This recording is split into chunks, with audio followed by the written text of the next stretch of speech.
Oh no, it doesn't work. Oh no. Did it work?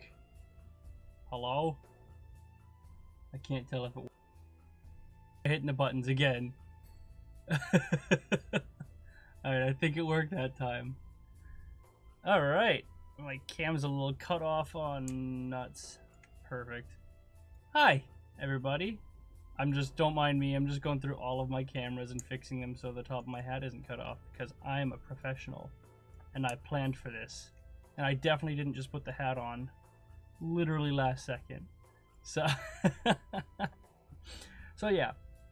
So today is obviously no D&D tonight. Unfortunately, we had some things go on. Some people had to do some things. No. Behold this crit tonight. But we're still live with D&D 1. There we go. I should probably Twitter that, right? That's probably an important thing to do.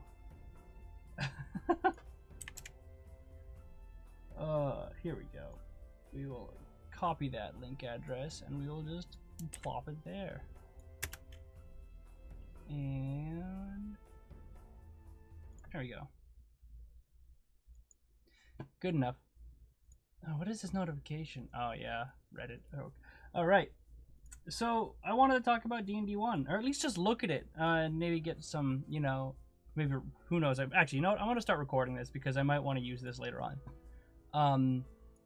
But yeah, I wanted to take a look at the D&D 1 stuff because I specifically held back reading it until I was live streaming or I was recording, because I've read some things on Twitter. I kind of ran over it really quickly. I didn't go over it in too much detail, but I wanted to go straight out with it and see what I think about it.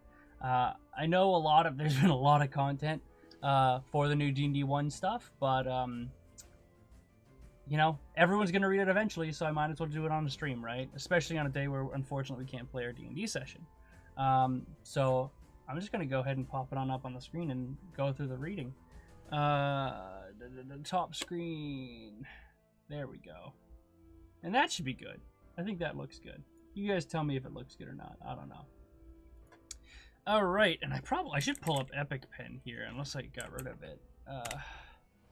Did I get rid of it? Oh no, it doesn't look like I did. Yeah, well, problem is, do I remember how to use it? That's the real question. Yeah, I definitely don't. Okay. Cool. So let's take a look at these character origins, because I have yet to look at these yet, and I feel like I need to make some sort of video on it, and I do actually. You know what? I want to pull up a notepad, so I can take notes on it as I'm going through it and see what I want to keep track of, right? Actually, you know what? I'll just pull up a new note, sticky note. Boinkus. And pull this up, and then we'll go through here. Come on, you. I'm struggling to function Windows right now, and I apologize.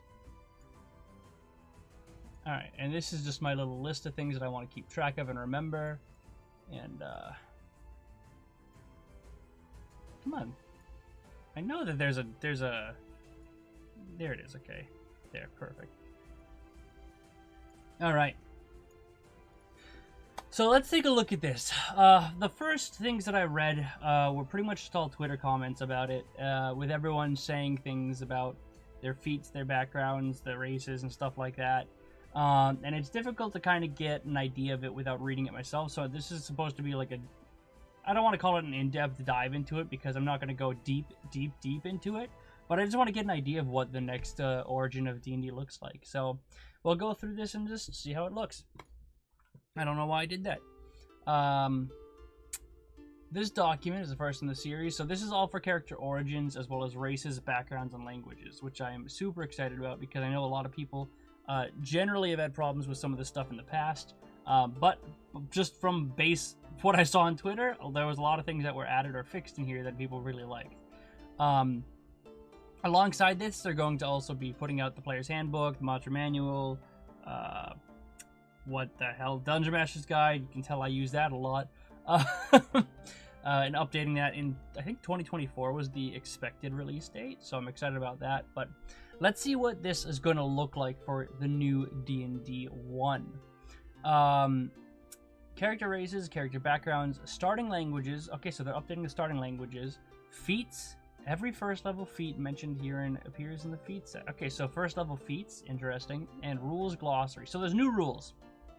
I saw Destructo Boy memeing about the D20 test post, so I know that one, but I wonder what else there is.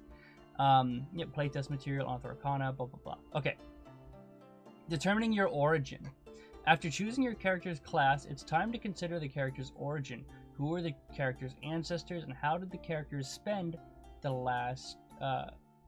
years leading up to the life of the adventure? To help you answer these questions, I get 3 things. Race, background, language. Okay, I know that much. And then character origin, you get creature type, creature size, the speed, the lifespan, special traits. Okay, so this is each race provides special traits and a collection of abilities from their ancestors. Okay, and then backgrounds, you get ability score bonuses. So this is something that a lot of people have been asking for a long time. The backgrounds granting ability bonuses rather than the race bonuses, because that way you don't get pigeonholed into forcing yourself to play an orc barbarian rather than you could play a normal barbarian if you want, because you can have the background that gives you the bonus rather than the race of an orc.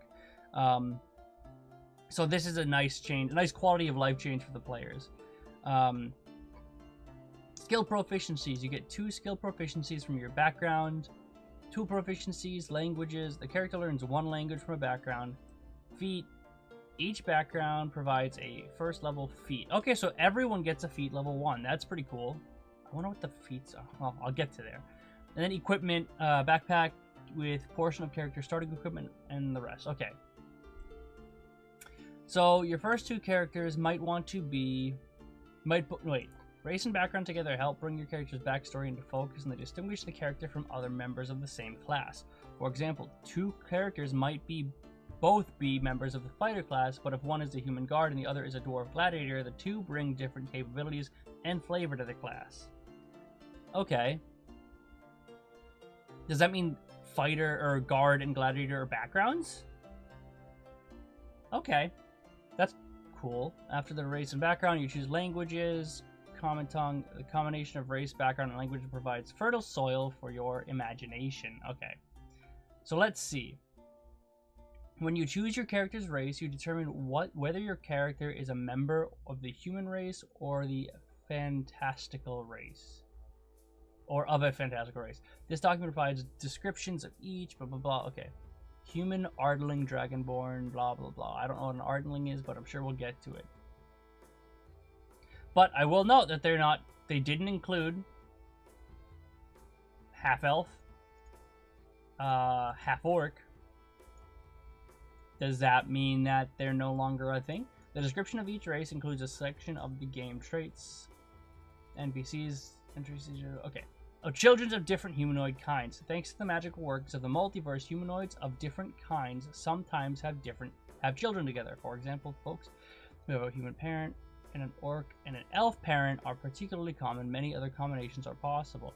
Okay, so if you want to play a child with a wondrous pairing, choose 2 race options that are humanoid to represent your parent. Okay, so from there you can then determine which race provides your game traits. For example, if your character was a halfling and a gnome, you might choose your halfling as your game traits, and then decide that your character has the pointed ears and physical characteristics of a gnome.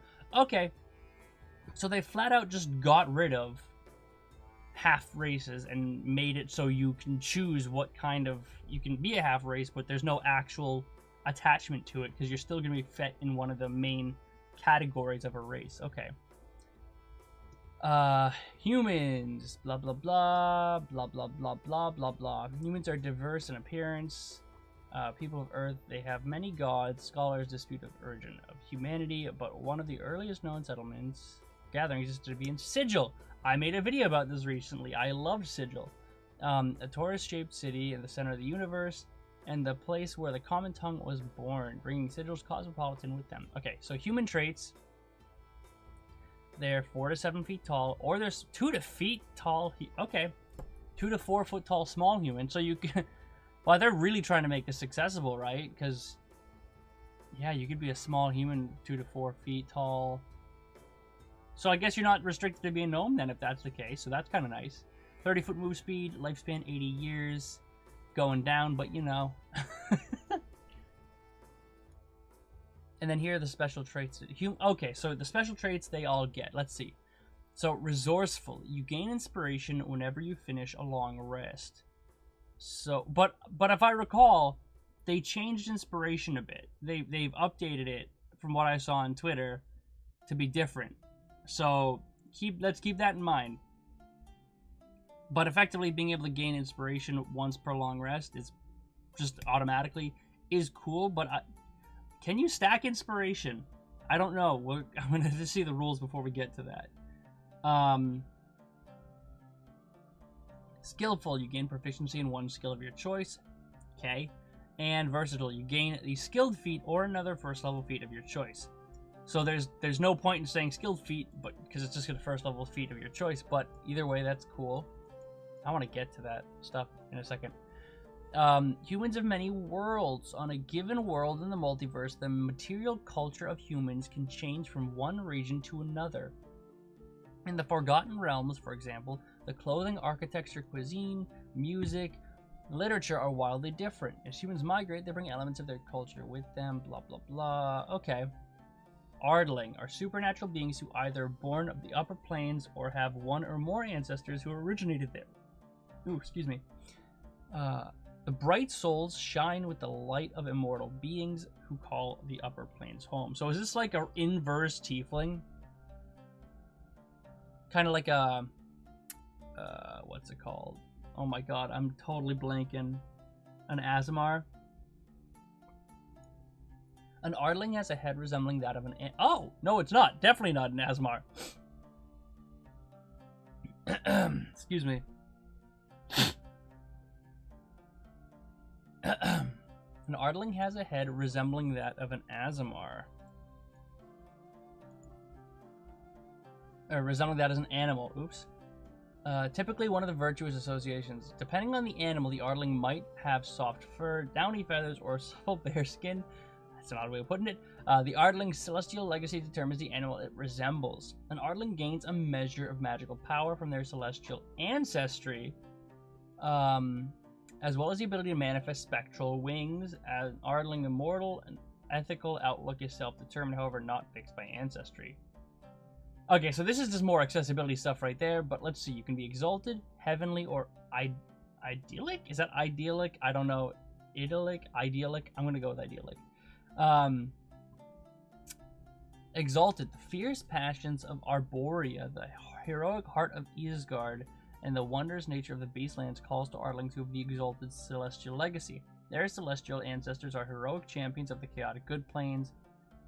Okay, so then Arcadia, Mount Celestial, Lawful Good, and then Idyllic, Beastlands, Dystopia, and Elysium for neutral good. Okay, but what does that mean for... Does that give them different... Okay, so it does give them different traits. Alright, that's cool. Yeah, 4 to 7 feet tall, same thing as humans. They can be a little bit shorter or a little bit taller than the small sections. 200 years, and then... Okay, Angelic Flight. As a bonus action, you sprout spectral wings for a moment and fly up to a number of feet equal to your speed. If you are in the air at the end of the movement, you fall if nothing is holding you aloft. You use this bonus action a number of times equal to your proficiency bonus, and you regain all expended uses when you finish a long rest. That's cool. That's kind of like a glide effect almost. Well, not a glide effect, but you can fly up to, 30 feet, because that's your movement speed, unless you're a monk or some other fast class. That's pretty cool. I like that, and it's not so overpowered that it's broken, right? Because you can only fly 30 feet, roughly 30 feet, depending on your class, for your proficiency bonus a day. So like 3 times a day at level 1. That's pretty cool. And then here's the Celestial Legacy stuff. So this is the cool stuff that has all the animal attachments to it, right? Yeah, with the alignment stuff. Okay. Celestial Legacy. You are a recipient of a Celestial Legacy that grants you magical abilities. Choose a legacy from the Celestial Legacies table. But you gain the initial benefit of the chosen legacy. Cantrip that you learn. You can also choose the animal you most closely resemble. Okay, starting at 3rd level and then at 5th, you gain the ability to cast higher level spells with the trait. Once you cast a spell, so it's once per long rest. You can cast a spell using any spell slot you have for the appropriate level. Okay. Intelligence, Wisdom, or Charisma is your spellcasting ability. For these spells you cast with this trait, choose the ability when you select the legacy. So that's really cool. So this means you can use whatever spellcasting mod you want for any of the 3 mental stats. That's nice. And then you get Thaumaturgy, Light Guidance, Divine Favor, Cure Wounds, Healing Word, Lesser Restoration, Zone of Truth, Animal Messenger. Those are all very similar types of spells, but even still, I do like the kind of idea behind it. I really like the Angelic Flight section there. That's a really unique thing to give a class. Alright. You have resistance to radiant damage. Actually, I should probably do this, right? Let me update this really quickly. How do I... edit.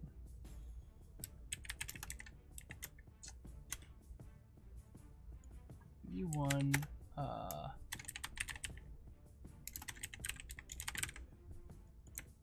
Origin Overview. That's what I wanted to put it as. I don't know why I put memes. That's not what I'm doing. What the hell? I still don't know what button I'm supposed to hit for this stuff.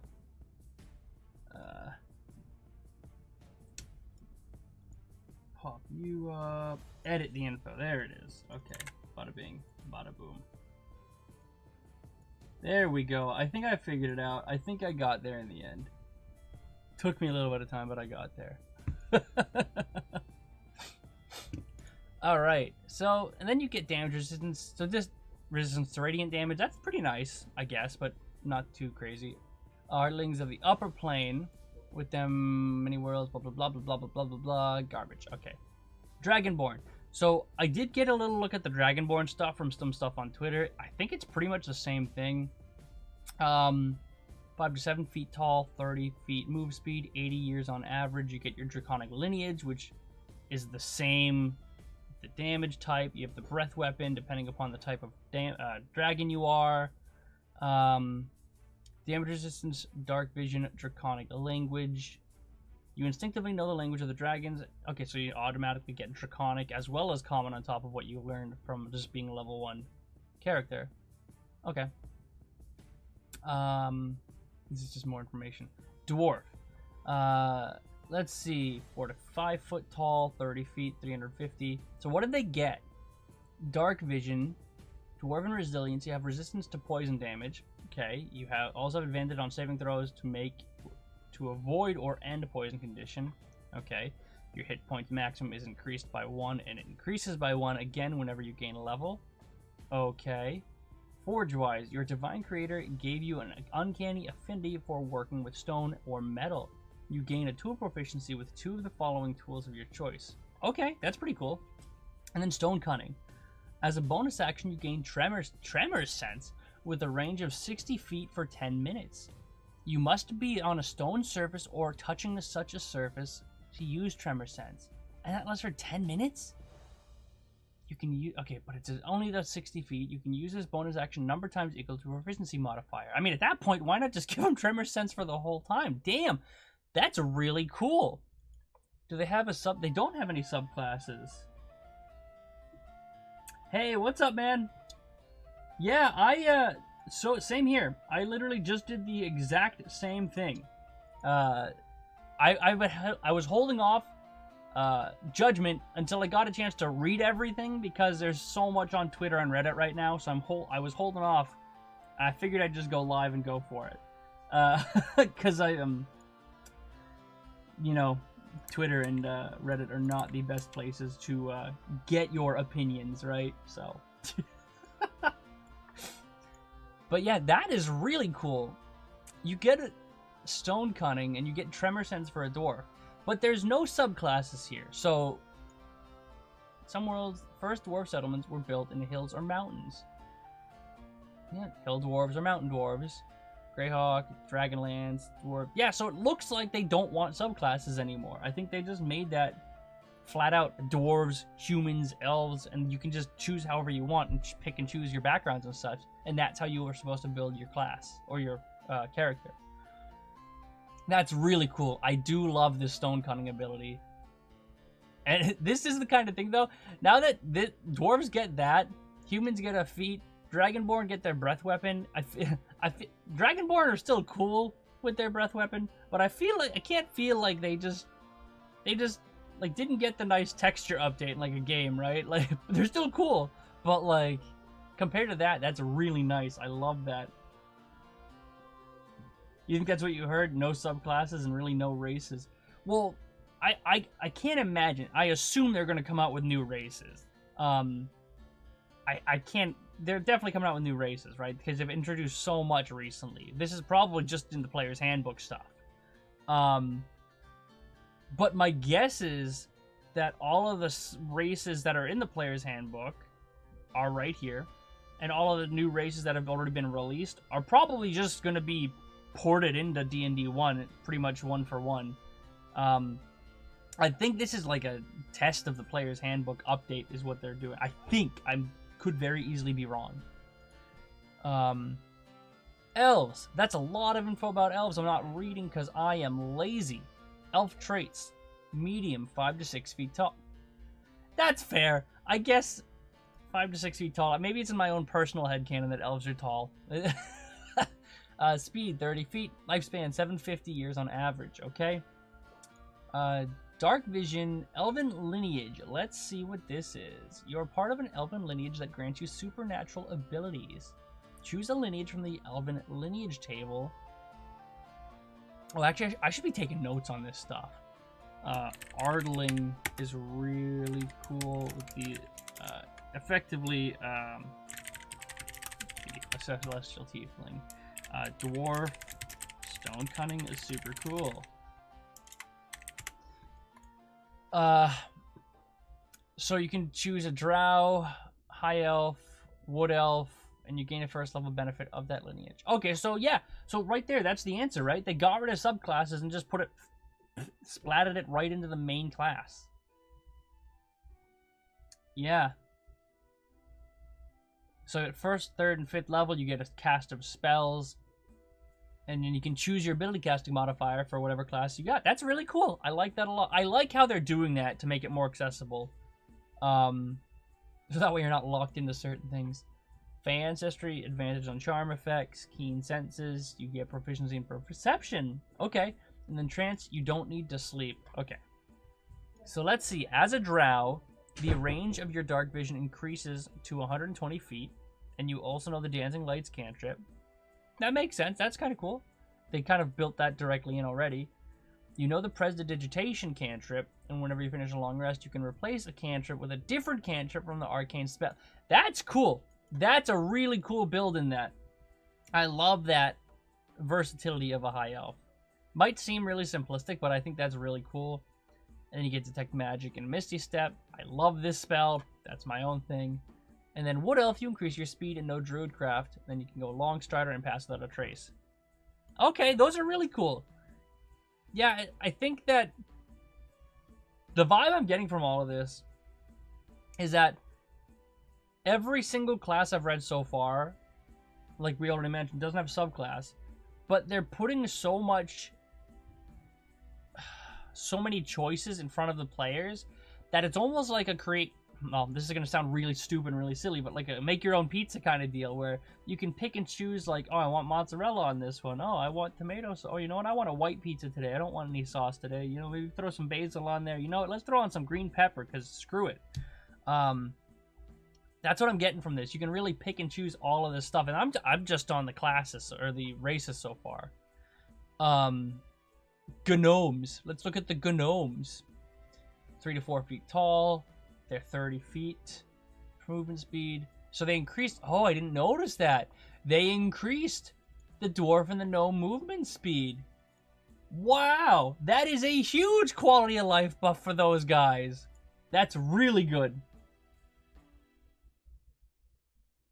Yeah, literally as you said that, I noticed it. That's nice. That is huge for these guys. That was really... Generally, when I played a character... What's up, William? You're over on Twitch? I got both Twitch and YouTube up, man. How you doing, buddy? You got a new Twitch account there. That's a new Twitch account. But yeah, we're just looking at the new classes. And I just noticed, Rivers just pointed out that the gnome and the dwarf, the shorter, smaller classes, have normal movement speed. They have 30 movement speed now, which is huge. Yeah, I hated it too, Rivers. That's generally when I'm generally cursed as a forever DM, but when I did get to play, I was always stupidly hesitant to play characters like dwarves and gnomes because of their movement speed, because I knew how much of a hindrance it could be. So that is massive. But okay, let's see what else they get. They get dark vision up to 60 feet. They get gnomish cunning, which is advantage on intelligence, wisdom, and charisma saving throws. That's really good. Okay, you can go. All right, cool, William. See you over on the YouTube, William. You're part of a gnomish lineage that grants you supernatural abilities, so it can be forest gnome, rock gnome. Same thing with the ability modifier or saving throw modifier or spellcasting modifier. Bleh. Forest gnome and rock gnome. So as a forest gnome, you get minor illusion, and you can speak with animals. You can also cast speak with animals with this trait. You can cast it with the trait a number of times equal to your proficiency bonus, and you regain all expended uses when you use a long rest. Okay, so minor illusion and speak with animals. Rock gnome, you get mending and prestidigitation. Well, that's kind of strange. What is it? Oh, wait, this continues. Holy snot. In addition, you can spend 10 minutes casting prestidigitation to create a tiny clockwork device, such as a toy, a fire starter, and a music box. Casting the spell in this way consumes 10 gold of raw material, which you provide during the casting. When you create the device, you determine its function by choosing one effect of prestidigitation. The device produces that effect whenever you or another creature take a bonus action to touch the device and activate it. So it's literally a button. If the chosen effect has options within it, you choose one of the options for the device which you create, or when you create it. For example, if you choose the spell to extinguish fires, you can determine whether the device ignites or extinguishes fires. The device does not do both. You can have 3 devices in existence at a time, and each one dismantles itself after 8 hours after its creation. You can also touch one of your devices and dismantle it. And after device is dismantled, you regain the 10 gold. There's literally no reason not to always have 3 little clockwork guys following you around the whole time. That's really fun. I love that. This doesn't seem overpowered. It doesn't seem ridiculously strong because prestidigitation is a cantrip, but it's just fun. That's really fun and unique. I like that a lot. Welcome to YouTube side, William. This is really nice. I like that a lot. I can't believe how much I do like that, actually. Oh, that's really cool. I gotta play a rock gnome now. Let's see. My freaking hat's in the way. It's hard for me to read everything. Oh, now it's really in the way. Oh, boy. Oh, boy. Halfling. Let's see what halflings get. 2 to 3 feet tall, 30 feet move speed, 150 years on average. You get brave. You have advantage on saving throws against being frightened. Halfling nimbleness. You can move through the space of another creature that is a size larger than yours, but you can't stop there. Okay, so no difficult terrain moving through a creature. Luck. When you roll a 1 on the d20 of a d20 test, you can re-roll the die, and you must use the new roll. So they let you re-roll 1s, and that's. But there's no limit to this. This is just. I don't actually remember what. I don't remember what gnomes. Come on, what am I doing? Raises. Dude, is that always a built-in all the time? Or halfling, rather, sorry. Halfling luck. Is that an all-the-time thing? Lucky. When you roll a 1... Yeah, it is.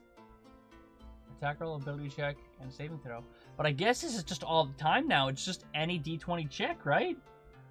That's kind of nuts. You have proficiency in the stealth skill.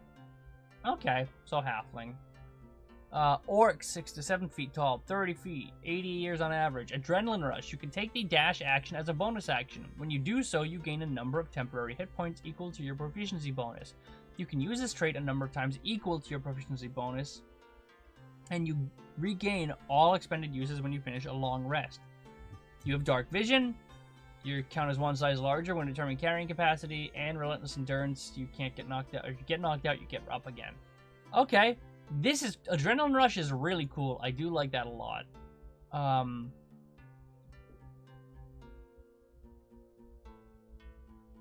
Yeah. Like I said, I've never played a small or I have not very infrequently played smaller classes, so I do not know their information very well. So I wanted to double check on the lucky thing for halfling. But, I mean, it's still very good.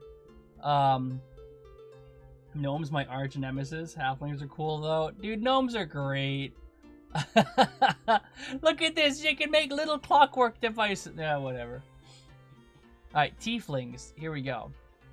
You can be one of 3 legacies. An abyssal. So you can be an abyssal tiefling. I like that. A chthonic from Gehenna. Okay. Or an infernal. From the 9. That's really cool. That is really cool. So you can be from the lawful, the neutral, or the chaotic planes. I love that. That is super cool. That's really nice flavor for me. That's just built directly into it. Because every single person, player, DM I ever talk, well, I shouldn't say DMs, but a lot of people I talk to always mess up Fiend, Devil, Demon, Infernal, Abyssal. It all gets very wibbly wobbly in there, and this is really nice to just kind of see that they're building it into it with the lawful versus chaotic nature of things. I like that. Doesn't mean anything for any players, but I like that. Actually, it might. I forgot about the legacies. Tieflings for 7, or they're small. Okay. 30 movement speed, 100 years on average. Dark Vision. Okay, no surprise there. And then they get Fiendish Legacy. Abyssal, you have resistance to poison damage, and you have the Poison Spray cantrip. You also get Ray of Sickness and Hold Person. That's a really good spell list.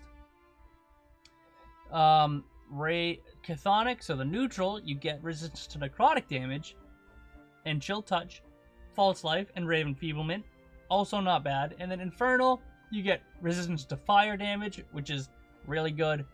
Firebolt, Hellish Rebuke, and Darkness. These are all really good. I think Abyssal, however, is arguably the best because poison damage is so frequent.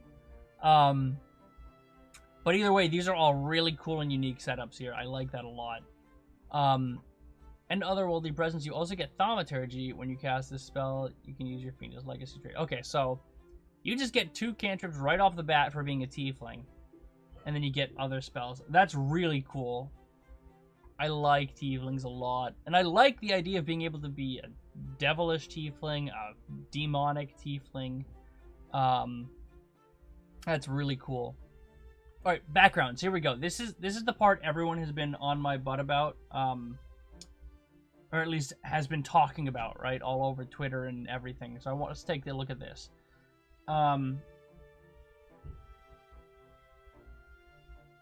What's my thoughts on new version D&D? All D&D or one D&D? Well, dude, I mean, I'm all for it. I don't have any problem with it. I'm a 5th edition DM, right? Like, all of my bread and butter is 5th edition.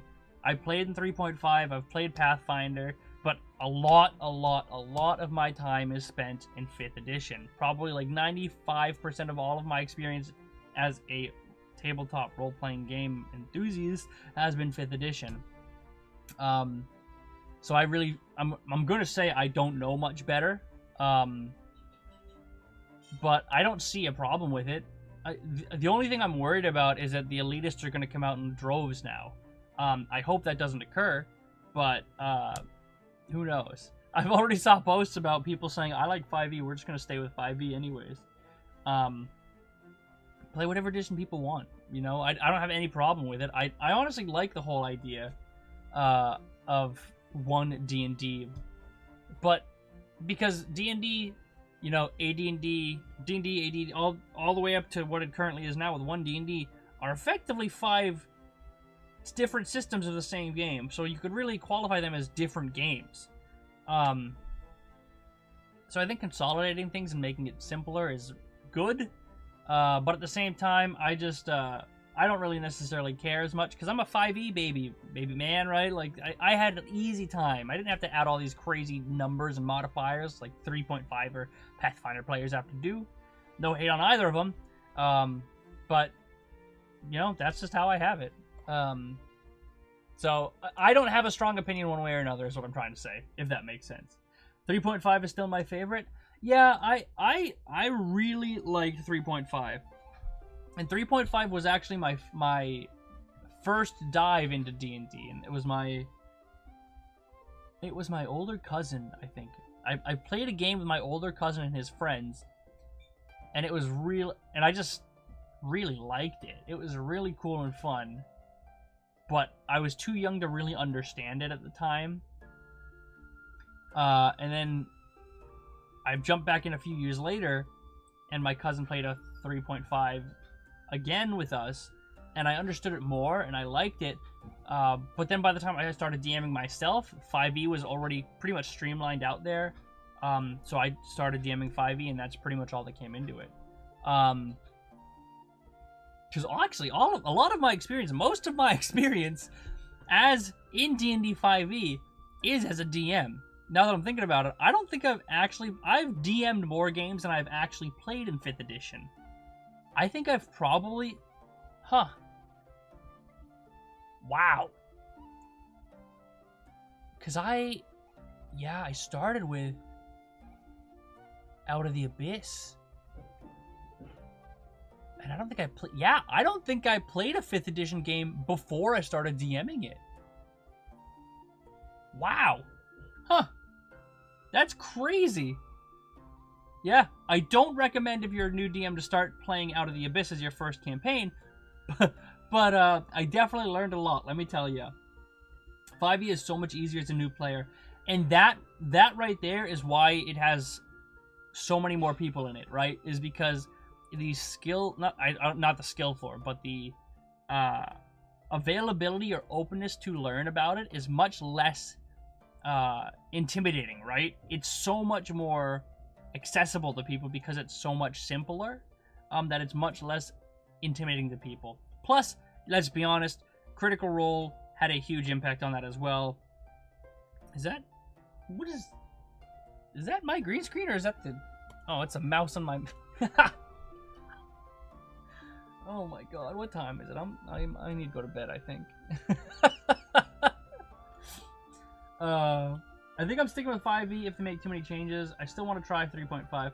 Yeah, honestly, I honestly 100% believe every single player of a tabletop game should play 3.5. They should play 5e, and they should try Pathfinder at some point in time. Because every single person has different preferences and likes different systems. Realistically, they're all role-playing games. I get it, but a lot of people have very strong opinions on the Pathfinder to D&D side. I think people should try everything and see what they like. You know, that's just me. Alright, let's take a look at these backgrounds now, because I've been holding off on this, and I want to look at them. Alright, background features. Ability scores. When you determine your character's ability scores, choose 2 of them and increase one by 2 and the other by 1. Alternatively, choose 3 ability scores and increase each of them by 1. Okay. Skill proficiencies. Choose 2 skills. Your character gains proficiency. Tool proficiency. You choose 1 tool. Your character gains a tool proficiency. Languages. Choose 1 language from the standard languages and rare language. Choose 1 language from the standard languages and the rare languages table, which means they get 2 languages, which your character knows. Okay, so you automatically get 2 languages off the bat on top of common, which is a lot of languages. Feat, you get 1 first level feat. Alright, we knew that. And then equipment, your character gains 50 gold to spend on starting equipment. So this is new because they used to tie that to class, but I guess it's now tied to your... Just in general, everyone gets 50 gold to start off. Ability score increases from elsewhere. Since 2014, characters have received ability score increases from several sources. Either from a race, ability score increase rate of the... If your character is using one of those older sources and get ability score increases from it, the character doesn't also get ability score increase from the background. So this is just to make things backward compatible. Okay. Sample backgrounds. Let's see. Acolyte. You gain +2 wisdom and +1 intelligence. You are proficient in insight and religion. Wait. You replace that feature. Instead, if you decide to make a customized background. Got it. Okay, so these are example backgrounds, but you can literally just mix and match whatever the hell you want. That is it. That's what they're saying. I get it. Okay, that makes sense. But here's some examples. Acolyte. Insight and religion, calligrapher's supplies, celestial, and you get the magic initiate feat. Get some equipment with it. Okay, so yeah, artisan, you get all of this stuff. Okay, so the backgrounds are purely just examples of what you could do, because literally you have free reign to do whatever you want with your backgrounds. You can pick and choose anything you want because it's telling you to do so. Farmer. Finally, we have the farmer background we're looking for. Your group close to the lands. That's really funny. Gladiator. Guard. Strength and wisdom. Strength and charisma. Athletics and performance. Athletics and perception. Gaming set. Smith tools. Orcish. Dwarvish. Okay, yeah. So these are really cool. I like this, that they're giving a bunch of basic guides or ideas of what you can do, but the fact that you can literally do anything with your background and make it work makes these completely pointless to me, and they're really just meant as examples as far as I'm understanding it. Because right here, it says, if you instead decide to customize a pre-made background, you can choose any features in the background and replace them with the features below of the same name.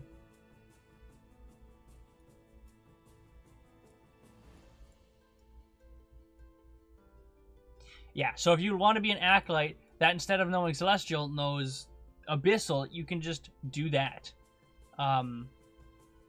So that makes sense. Yeah, and actually these, unless I'm understanding or reading this wrong, this says choose one language from the standard language and rare languages table, which means you get 2. But each of these examples only have 1 extra language.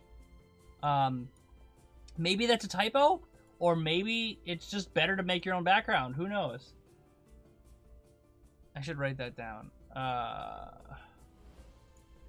Background insinuates no 2 languages. Each example only has 1.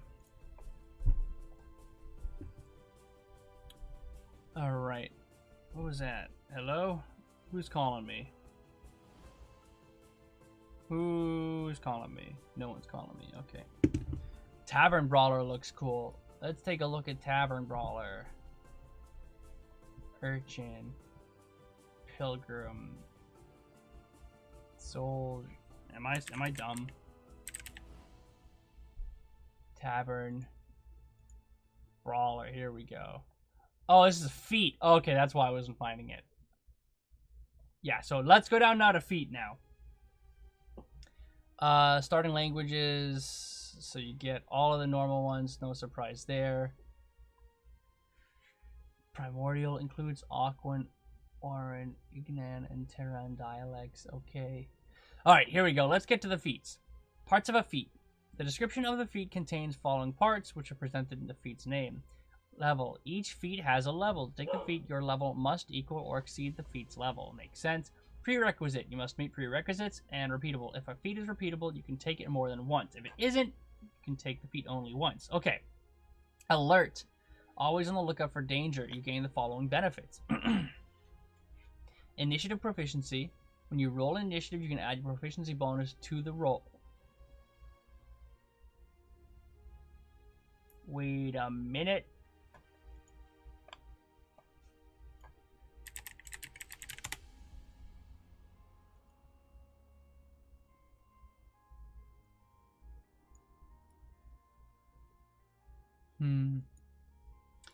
Okay, you win this round, D&D.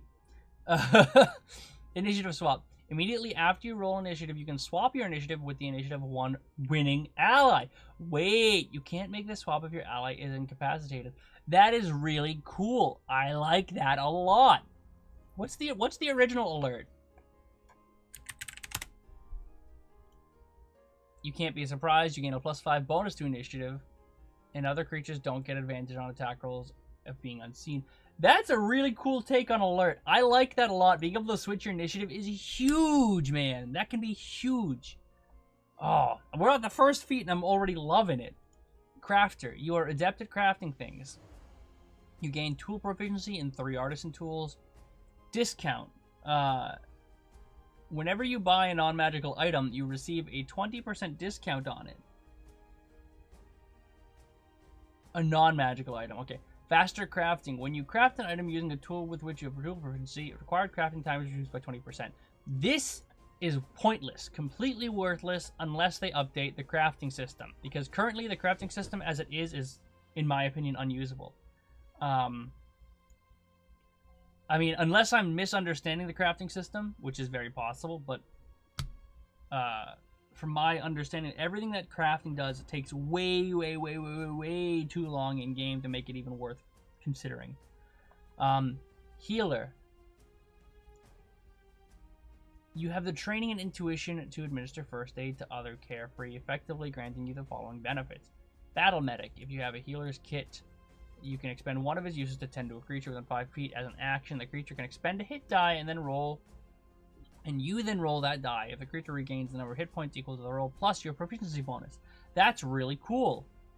And then healing rerolls. Whenever you roll a die to determine the number of hit points you restore with the spell, or with this feat's Battle Medic benefit, you can re-roll the die if it rolls a 1, and you must use the new roll.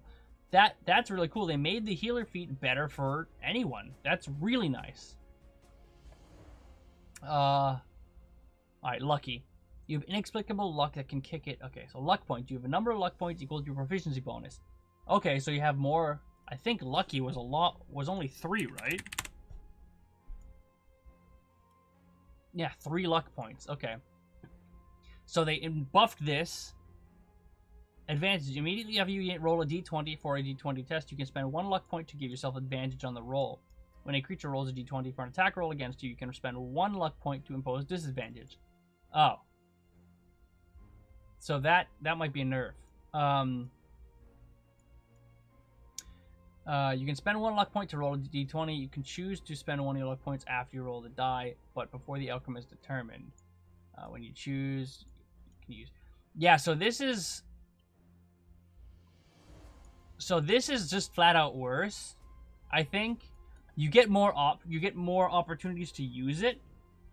Yeah, William, if you have that, send that to me in Discord. I'd love to see it. But this just seems worse. Because you get more luck points, but you only get advantage. So if you already had advantage on the roll, you don't get double advantage. It doesn't work like that. So, whereas at lucky, currently just re-rolls and you get the higher number. Huh. I mean, that's a way to balance it a bit more, I suppose. But definitely not how I imagine lucky. Magic Initiate. You learn the basics of a particular magical tradition. You get 2 cantrips from the spell list of your choice, and 1 first level spell. And then you can choose your ability score modifier for it. That's cool. Musician. Instrument. You gain the tool proficiency with 3 musical instruments. Aspiring song. After you finish a short rest or a long rest, you can play a song of a musical instrument to which you have tool proficiency and give inspiration to allies when they hear their song. That's really cool. That's a way to give everyone inspiration just at the beginning of the day. That's really nice. I like it. Thanks, William. I'll take a look at it later on. Savage Attacker. You have trained to deal particularly damaging strikes. When you take the attack action and hit a target with a weapon as a part of the action, you can reroll the weapon damage dice twice and use either roll against the target. You can use this benefit once per turn. So that's just nice for damage. That's really cool. I might actually have to cut this short. Unfortunately, my dog's going nuts upstairs. That's no bueno. Yeah, okay. What time is it? 7:45. Yeah, I might have to cut this short and take a look at it later on. Let me take a note here.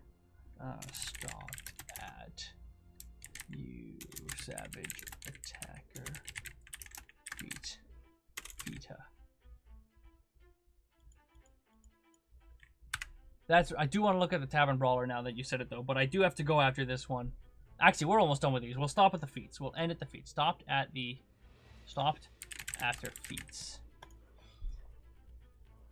So skilled, you have exceptionally broad learning. Choose 3 skills which you get proficiency with. Simple enough.